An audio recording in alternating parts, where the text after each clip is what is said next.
എന്താണ് ഈ പണിമുടക്കിനെ അനുകൂലിക്കുന്നുണ്ടോ? ഇതിന് ആവശ്യമില്ല. സ്കൂളുണ്ടാവില്ലല്ലോ. അനുകൂലിക്കുന്നുണ്ട്. ഡെയിലി പണിയെടുക്കുന്നത് നമുക്കിപ്പോ ഒരു ലീവ് കിട്ടി അത്ര തന്നെ. ആ ഒരു സംഘട്ടയപ്പോ നമുക്ക് ആ സാലറി പോയി അത്ര തന്നെ. അനുകൂലിക്കുന്നില്ല, ജനങ്ങളെ ബുദ്ധിമുട്ടിക്കുക അത്ര തന്നെ. ഞങ്ങളെ അതിനാണ് നേതൃത്വം നൽകുന്നത്. അനുകൂലിക്കാന്ന് പറഞ്ഞാൽ ജനങ്ങളെ ബുദ്ധിമുട്ടിക്കാന്നുള്ളടത്തോളം കാര്യം. അനുകൂലിക്കുന്നുണ്ട്. നല്ല കാര്യമാണല്ലോ, പണിമുടക്ക് വേണമല്ലോ. നമ്മുടെ കേന്ദ്ര സർക്കാർ നയങ്ങൾക്ക് എതിരെയാണ് ഇപ്പൊ പണിമുടക്ക് വിളിച്ചിരിക്കുന്നത്. അതിനൊക്കെ പറ്റി എന്തെങ്കിലും പറയാനുണ്ടോ? നമുക്കിപ്പോ അവരാരുമല്ല നമുക്കിപ്പോ അതിനെ തരുന്നത്.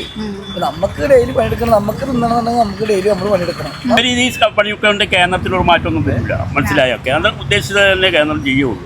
അതിന്റെ അപ്പുറത്തെ കാര്യത്തിൽ യാതൊരു മാറ്റം വരാൻ സാധ്യതയില്ല.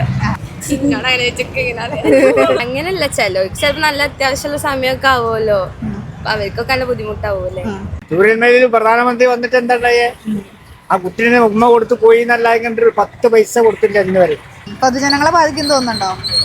ജനങ്ങൾക്ക് തീർച്ചയായും ജനങ്ങൾ എന്തായാലും ബാധിക്കും, ഉറപ്പാ ബാധിക്കും.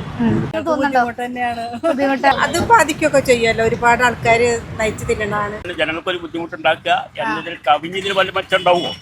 കാരണം ചില കാര്യങ്ങളില് കേന്ദ്ര സർക്കാരിന്റെ നിലപാട് ശരിയല്ല. മൊത്തം പണിമുടക്കം കേരളം എന്നാകെ സംഭവിക്കും.